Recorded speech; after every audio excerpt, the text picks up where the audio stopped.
إن الذين لا يرجون لقاءنا ورضوا بالحياة الدنيا واطمأنوا بها والذين هم عن آياتنا غافلون أولئك مأواهم النار بما كانوا يكسبون. إن الذين آمنوا وعملوا الصالحات يهديهم ربهم بإيمانهم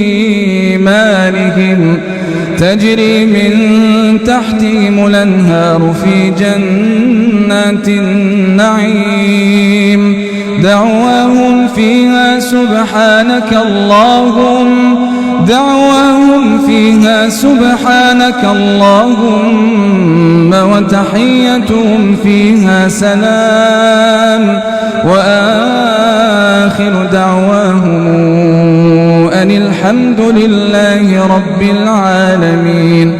ولو يعجل الله للناس الشر استعجالهم بالخير لقضي إليهم أجلهم فنذر الذين لا يرجون لقاءنا في طغيانهم يعمهون. وإذا مس الإنسان الضر دعانا لجنبه أو قاعدا